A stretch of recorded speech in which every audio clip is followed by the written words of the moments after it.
Karong gabi una, ato tunan ang church sa Thyatira. Sanglas, nagtuon kita, ang unang church is church in Ephesus. Gitawag kini nga the Loveless Church. Ang ikaduha, church in Smyrna. Gitawag kini nga the Persecuted Church. Kang ang ikatulo, the Pergamos o Pergamum sa English, the Compromised Church. Karon doon nato ang church in Thyatira. Before kita magtuon, I would like to invite everyone na ato ilungo ang ato nga ulo sa pagampo. Let's pray. The church in Thyatira. Kini nga church, ato kini mabasa sa Revelation chapter 2 verse 18 to 29. Ato basahon na ng kaigsunan. Ingon sa Bible, isulat kini alang sa iglesia nga nagabantay sa iglesia sa Thyatira. Mao kini ang giingon sa anak sa Dios. Kansa mga mata daw sa nagaiglag nga kalayo ug kansang mga tiil daw gipasinaw nga bronze. Verse 19. Nasayod ako sa inyong mga binuhatan. Nasayod ako nga mahigugmaon kamo, matinumanon, hugihan sa pag-alagad o mainantuson. Nasayod usab ako nga mas daghan ang inyong gibuhat karon kaysa kaniadto. Verse 20. Apan ang akong ikasaway kaninyo mao kini. Kinapasagdan lang ninyo ang babae nga kinsa? Jezebel. Nga nagapakaaron ingnon nga unsa siya? Propeta. Ginapasagdan lang ninyo siya nga mutudlo o mapahisalaag sa akong mga lalaki. Nagaingon siya nga dili dautan ang pagkighilawas gawas sa kaminyoon o ang pagkaon sa mga pagkaon na gihalan sa mga Diyos-Diyos. Verse 21, ihatag ko sa siyang panahon nga maghinulsog sa iyang pagkamahilawason apan wala gyud siya maghinulsog. Busa hatagan ko siya og balatian aron dili siya makabangon gikan sa iyang hitaan. O ang mga tawo nga makikilawas kaniya silutan ko sa hilabihan gayon kung dili sila maghinulsol sa ilang gibuhat nga daotan. Pamatyon ko ang iya mga sumunod aron masayran sa tanang nga magtumutuo nga nasayod ako sa mga hulaguna o mga pangandoy sa mga tao. Balusan ko ang matang usa kaninyo sumala sa inyong mga binuhatan.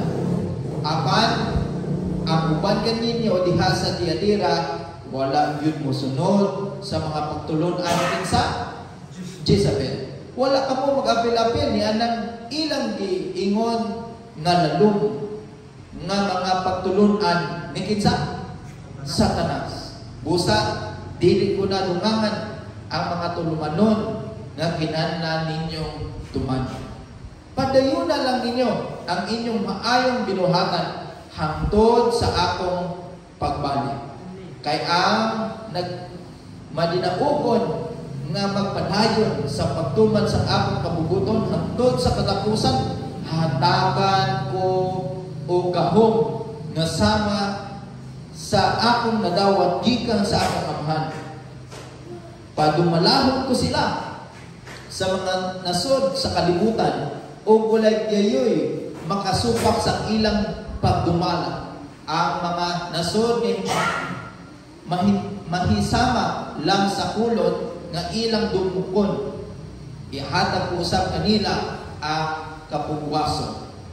Ang maminaw kinahanglan maguna-una kung unsang giingon sa Espiritu Santo ngadto sa mga iglesia. Ang Thyatira gitawag kini sa Biblia kag sa mga scholar the corrupt church. Kung imot tunan ang name nga Thyatira gipasabot perfume of labor. Humot sa pagpatrabaho. Nga naman, masabtan nato karon. Kung imo lang tawon sa geographical location from Pergamos to Thyatira, sa southeast naa sa 40 miles ang kalayon. Kag makita nato ang Thyatira is well known sa usa ka industry nga ila ginabaligya kining royal purple and woolen goods. Unsa gipasabot inani? Kining mga balahibo sa karniro o obrahon nila kini sa usa ka panakton o tila, kag specifically is mao kining purple. Mismo sa Biblia makita nato nga usa sa nagabaligya inani si Lydia ato basahon. Ingon sa Acts chapter 16 verse 14 mao kini. Usa ni adtong namati kanamo nga mao kinsa si Lydia nga taga-asa siya Thyatira nga namaligya panapton nga dagtong pula. Ipasabot purple ang color. Makita sad nato nga sa Thyatira ang citizens ini mga pobre gyud nga magtatrabaho ang makita dito sa santong panahon. Opos sa lugar sa aton natun-an kagabi nga mao ang Pergamos or Pergamo.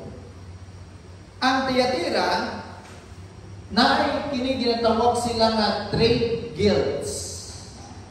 Unsa kining trade guilds? Ang trade guilds, ang ilang ginatrabaho mao kini more sa copper, more sa bronze, dyers, baker, wools, and slaver. Kag makita nato nga ang Thyatira became thriving manufacture and commercial center under Roman rule. So ang ilang nga source nga amo mao ang taga-Roma. Every trade guild had guild or union. These trade guild were associated with idols. Imagine. In order for one to get ahead in Thyatira, he had belonged to trade guild. Kag ang pinakasakit pag mo kini, membership applied that he worshiped the trade gods. He has expected to attend the pagan feast in the idol's temple in honor of the god. Ato una pobre kaayo ang taga-Thyatira. Ang ila ragyod nga pangabuyan mao kini ang trade guilds. Kag dapat mangin membro sila sa trade guild o ang requirements nga mangin membro sila mo expected sila sa pag-attend sa mga pagan feast kag magsimba sa mga Diyos sa templo. Lisod kaayo kung ato unang-unaon ang kahimtangan sa Thyatira. Makita nato ang condition, ang nature sa Thyatira. Ingon sa Bible, si Jesus mismo naging Revelation chapter 2 verse 19. Sa highlights mo kini kunon sa ilang nature. Nasayon ako nga mahigugmaon kamo. Unsa ilang nature? Loving ang taytera. Mismo, ang libro sa Revelation of Jesus Christ, page 134, nagsulti mao kini. The church in Thyatira, it is very active church, full of love, and faith manifested in service and perseverance. Unsa to? Ang nature sa Thyatira is full of love. That's why si Jesus Christ sakto yun nga mahigugmaon ang mga taga-Thyatira. But na mga problema ang taga-Thyatira. Unsa man na? Atong basahin. Revelation chapter 2, verse 20 to 22. Okay ni. Akong basahin na sa highlights. Apan, ang akong ikasaway kaninyo mao kini. Unsa man? Gipasaktan na ninyo ang babae nga kinsa? Jezebel. Nga nagapakaaron ingnon nga unsa siya? Propeta kag sa highlights mo panisalaag sa akong alagad. Una problema. Kagi hatagan sing dugang ang gisulti ni Jesus. Gihatagan ko siya sa panahon nga maghinulsol sa iyang pagkaliwas nun, apan wala gid siya maghinulsol.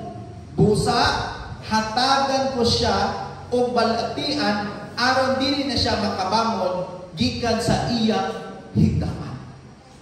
So, ang problema sa Thyatira is mao kini si Jezebel. Gipasabot ba kini si Jezebel is literal nga babae? Kay kung imo matun-an kining word nga Jezebel, makita nimo sa Old Testament. Particularly diha sa Numbers about sa King Ahab kag kay Jezebel. Pero unsa gipasabot din ani? Ingon sa Revelation of Jesus Christ, page 132, mao kini. Jezebel may be symbolic name of the prominent woman in the church in Thyatira who claimed to have the prophetic gift and exercise great authority, which is he claimed to have received from God. So, sa ato pa, kining babae nga dimension ni John, nga Jezebel, gipasabot symbolical kag kining grupo nga mao Jezebel nga gihatagan sing dako nga authority naay siya'y usa kadako nga power sa iya nga panahon. Ato basahon sa gisulti sa Revelation of Jesus Christ, page 132, nga komentar. Giingon din Jezebel was the leader of a movement, was promoting compromise with the world standard with pervasive influence. Sa ato pa, kini si Jezebel, dili literal, dili babae, but it is a movement. For example, sa libro sa Revelation chapter 12, gimension diha ang babae nga nagapanapton og puti. Makita na to nga dili yun literal nga babae, but it is symbolic nga babae. Therefore, si Jezebel, kini mismo the same man na gimension sa Revelation chapter 12 na babae, pero lahig siya ni nga babae, kag kini nga babae gipasabot, it is a movement. Kung imo lang tawon, ikumpara nimo babae sa Revelation chapter 12 kag babae sa Revelation chapter 17. Kag imo na unahon gugma yun ang babae sa Revelation chapter 17 tungod sa panapton. Ato basa ko. Revelation chapter 17 verse 4. Okay. Ang babae nagsulob o panapton nga unsa? Pulahan o mahalon. Gipasabot purple.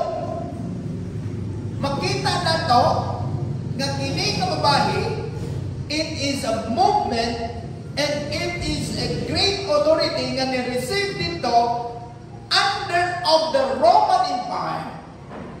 And I would like to tell frankly, mo kini ang church diha sa mga igsunan, unsa kining mga activities sa church room during the time sa Thyatira. Number 1, ang ilang activities is promoting compromise with the word standard with pervasive influence. Mix with truth and error. Biblia o tradisyon. Mix and error. That is sa ginatawag na compromise. Unsa pag yun? Encourage her fellow Christian to be involved food sacrifice to the pagan gods. Number 3, encourage her fellow Christian to be involved drinking. Number 4, encourage her fellow Christian to be involved sexual immorality. And number 5 is her pervasive teaching of compromise. Ang usa ka libro sa Revelation of Jesus Christ, page 132, na isulti ba ko. Ang merchant kanang nagatrabaho dito or trader mo nang mo intrag yun dapat sa trader could not have a job, di ko makatrabaho and make money unless he was a member of trade.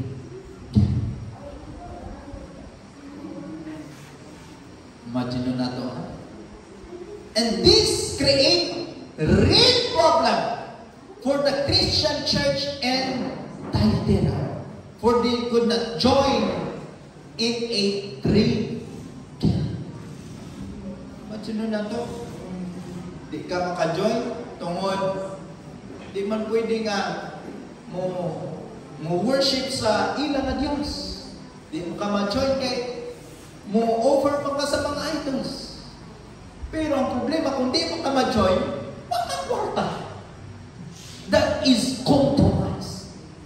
If ikaw mismo na mag-join dito, but ikaw nga magtotoo, you put under yourself in a Satan nets. Pero si Jesus Christ, wag nagkulang sa pagsulti sa ina. Si Jesus na i-appeal, okay. Revelation chapter 2, verse 28 to 29. Padayunan lang ninyo ang inyong maayong nga unsa, binuhatan, hangtod sa akong nga unsa, pagbalik. Kag nagpadayon mo okay ni, kay ang mga nagdinaubon nga magpadayon sa pagtuman sa akong mga bubuton hangtod sa katapusan, hatagan ko og gahom nga sama sa akong nadawat gikan sa akong amahan. Padumalahon ko sila sa mga nasod sa kalibutan ug walay gayoy makasupak sa ilang pagdumala. Ang mga nasod mahisama lang sa kulon nga ilang dugmokon ihatag ko usab kanila ang kabubuwas. Si Jesus nagingon, please, dili ninyong stop ang inyong maayong binuhatan until sa ako nga pagbalik because ihatag ko sa inyo ang usa ka dako nga premyo. Nakita nato mga kaigsunan kung unsa kalisod ang experience sa church diha sa Taytay. Unsa aton makuha nga lesson from the church of Taytay? Number 1 nga lesson. Jesus calls out the wrong kind of tolerance. Gitawag ni Jesus ang sayop nga matang sa pagkamatugtahan. Unsang gitawag ni Jesus Christ during the time sa Taytay? Apan ang akong unsang ilang nga sayop? Ikasaway ka ninyo mao kini. Gipasabdan lang ninyo ang babae nga si Jezebel nga nagapag-aron ingnon nga unsa siya? Propeta. Kag sa highlights na ingon diha, mupahisalaan sa akong mga alagad. Kag unsa kining mga activities nga magapahisalaan sa ilang nga mga alagad? It is under oppression. Either i-choose nimo si Jesus Christ or either i-choose nimo kining mga resource sa imong mga kinabuhi which is temporary.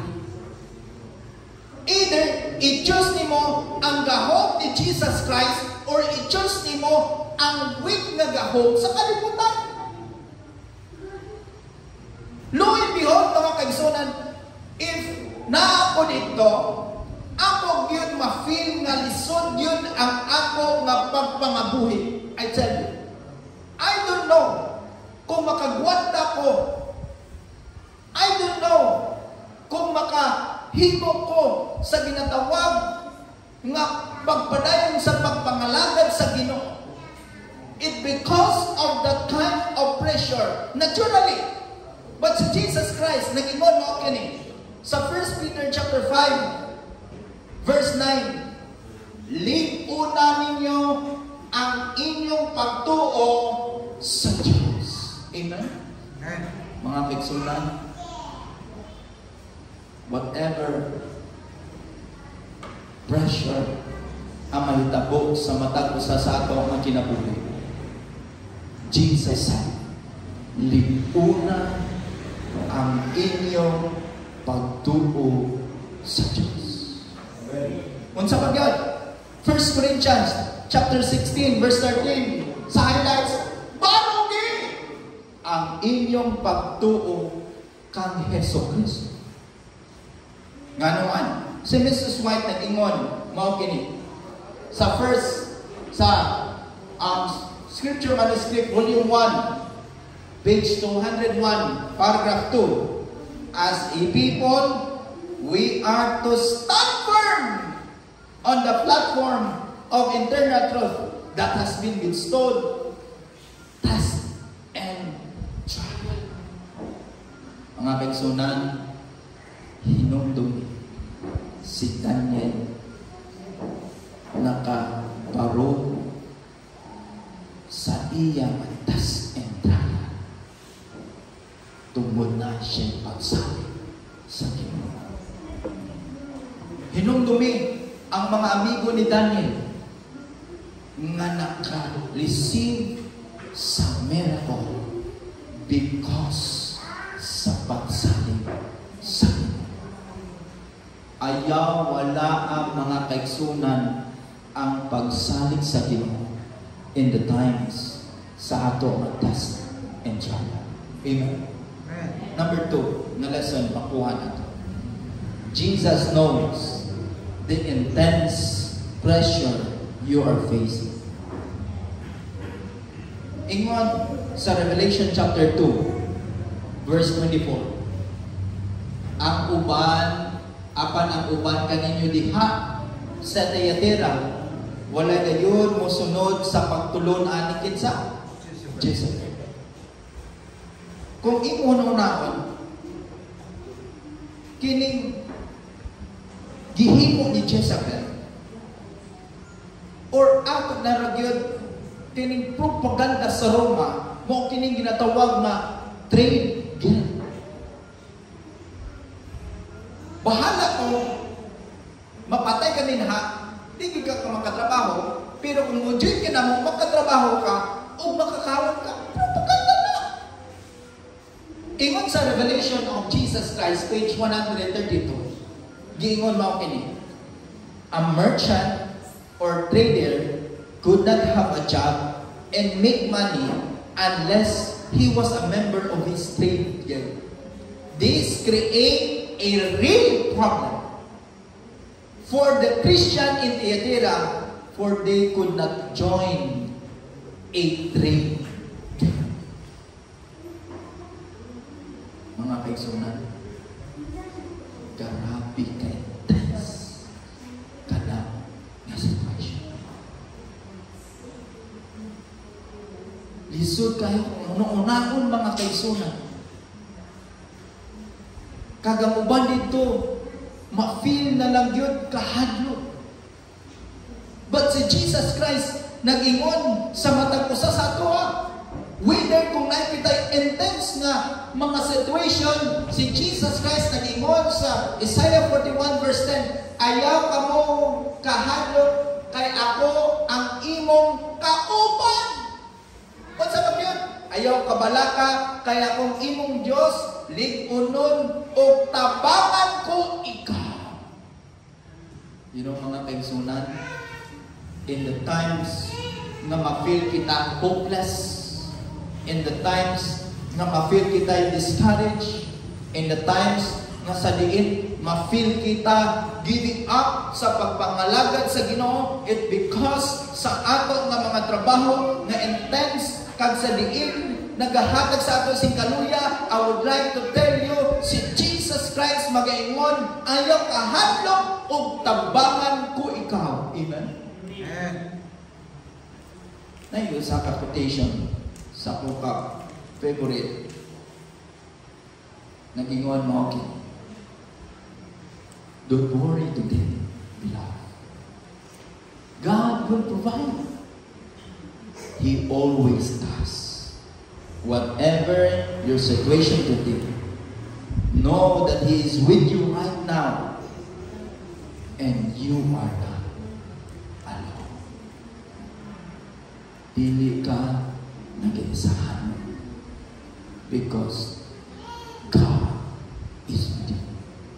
Si Mrs. White nagdugang sa Desire of Ages, 330, paragraph 1. Our Heavenly Father has 1,000 ways to provide us, of which we know nothing.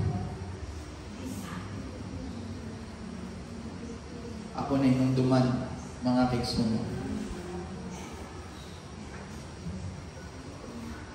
Wala bisan usa nga na-record sa Biblia nga ako nabasa nga ang katawan sa Ginoo wala niya Jesus. God provide everything sa unsa klase nga mga pamaagi para ikaw masustain. Amen. Number 3 in lesson, Jesus promised to share His victory with us. Si Jesus nagsaad nga ipaabit ang iyang kadautan kanato. Ingon sa Bible nga nag-promise mo kini, ingon niya. Kaya ang nagmadinaukon nga nagpadayon sa pagtuman sa akong kabubot. Hangtod sa unsa? Katapusan. Hatagan ko o gahom sama sa akong nadawat gikan sa akong Ama. Tanda na to. Nagpadayon hangtod sa katapusan. Nay, usa ka komentaryo. Seventh-day Adventist Bible Commentary nga ako nabasa. Volume 7, page 751. New life awaits to those who say yes to Jesus. Mga kaigsunan, sa time na nag-accept kita kay Jesus through baptism, it is a time na nag-sign ka kontra till death do us part. Sa time na nag-accept ka kay Jesus through baptism, is a time nga nagsulti ka kay Jesus. Yes, always to Jesus. I would like to remind sa matag usa sa ato, Counsel for the Church, page 359, paragraph 4. We have nothing to fear for the future, except as we shall forget the way that the Lord has led us, and His teaching in our past has to. Dili kita mulimot o dili kita mukahatlok sa ato nga future, mga kaigsunan, unless kung imo i-forget una si Jesus. Kung inong duman, mga kaigsunan, ang akong mga relatives, magasulti, kini nga bata, di wa yun ni future. Naman ako. Nga naman, kay tungod, kini nga bata, ala, sige ra suroy, sige ra inom, sige ra, sige ra sa, halos na natin disusan, mga pating akong ipadunggan. Wa ni pakaduan, duwarag yun kami, patay o priso. Tinuod yun, na priso yun. Pero napatay, wala. But I would like to tell you, we have a future in Jesus. Amen? Amen. Wala kita future sa silingang kalimutan. Then, biskan mo sa una to, wag yun kita future sa silingang kalimutan. You know what? Ang atong future dito sa langit na gitipar sa inyo. Amen. Ato yun hinumduman nga makita nato ang future kay Jesus. Kag si Jesus nagatulong sa matag usa sa kag nag-ingon may isa matuto ang future niyo na asa ako mga kapatid. When you hold me until I come. Kaya nung kita, Lord, lisod sa sining nga kalibutan. Lord, dili ko mag-prosper sa sining nga kalibutan. Lord, puro ko stress sa sining nga kalibutan. And Jesus will tell us, yes, because this world is not your future. But my word in heaven is your future. Amen. Amen. Mga kaigsunan, kinsa magaingon, Lord, tagay ko future diha sa imong ginariyo. Kung kinsa magaingon, anak, mga kaigsunan, lihog alsang imong matulog. I am praying, mga kaigsunan, nakita ko, dili mo undang sa pagunit sa amon ni Jesus. Because ang atong future, diha laban